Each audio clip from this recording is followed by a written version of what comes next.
প্রিয় রেমিটেন্স যোদ্ধা ভাই ও বোনেরা, আপাতত ব্যাংক, বিকাশ কিংবা হুন্ডি সবগুলোকে না বলুন।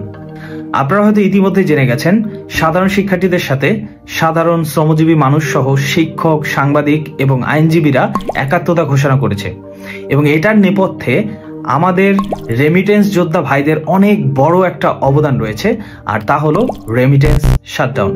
হ্যাঁ, আপনাদের রেমিটেন্স শাটডাউনের ফলেই কিন্তু সরকার এখন মোটামুটি কোণঠাসা অবস্থায় পড়ে গেছে। আমাদের সকল প্রবাসী ভাই বোনদের কাছে বিনয়ের সাথে আবারও করজোড়ে অনুরোধ করতে চাই, যার ফলশ্রুতিতে এই যে লাস্ট 2 দিনের যে কর্মসূচিগুলো চলছিল, এটাতে কিন্তু পুলিশরা একদম নিরস্ত্র ছিল এবং পুলিশ বাদে অন্যান্য যে বাহিনীগুলো উগ্র মনোভাব দেখাচ্ছিল, অর্থাৎ আমাদের ভাই বোনদের যে পাখির মতো গুলি করে মারার যে একটা টেন্ডেন্সি তাদের ছিল, সেটা কিন্তু এখন আর দেখা যাচ্ছে না। কারণ এটার নেগেটিভ ফিডব্যাকটা কি হতে পারে তা কিন্তু আপনারা অর্থাৎ আমরা রেমিটেন্স যোদ্ধারা দেখিয়ে দিয়েছি যে আমরা আসলে দেশের অবাঞ্ছিত কেউ নই, আমরা দেশের জন্য অনেক বড় একটা অবদান রাখি।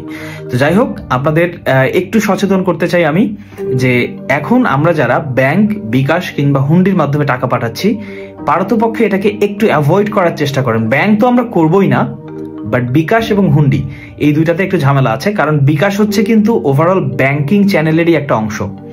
আর যদি হুন্ডির মাধ্যমে আপনি পাঠান তাহলে দেখা যায় কি যে আপনার আমার অনেকের মতো এরকম যারা বিজনেস মাইন্ডের মানুষ আছে তারা কিন্তু হুন্ডির মাধ্যমে বিজনেস করে।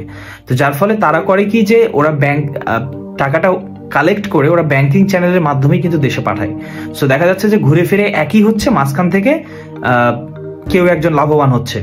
তো আমার সাজেশন থাকবে যে আপনারা প্লিজ আপনারা বিকাশ তো নাই, ব্যাংক একদমই না, হুন্ডির মাধ্যমে আপনারা টাকা পাঠাবেন যতটুকু একদম আপনার প্রয়োজনীয়, আপনার পরিবার চালানোর জন্য, আপনার দেশে যারা মা বাবা ভাই বোন আছে তাদেরকে পরিচালনার জন্য যতটুকু পাঠাইতে হয় শুধু ততটুকুই পাঠান। আর বাকিটা আমরা একদম শ্রীলঙ্কার মতো করব। লাইক যখন আমাদের দেশ একদম ভালো হয়ে যাবে, আমাদের দেশের সিচুয়েশন ঠিক হয়ে যাবে, তখন আমরা একবারে টাকা পয়সা পাঠিয়ে বা আমরা ডলার পাঠিয়ে, রেমিটেন্স পাঠিয়ে আমরা দেশের অবস্থাকে আবার কামব্যাক করাবো। সো আশা রাখছি যে আপনারা সবাই আমার এই ভিডিওটা শেয়ার করবেন এবং প্রবাসে যারা আছেন বা আমরা যারা আছি প্রবাসে, আমাদের সকলের ভালো হোক, সকলের মঙ্গল কামনা করছি। ধন্যবাদ, সবাই ভালো থাকবেন।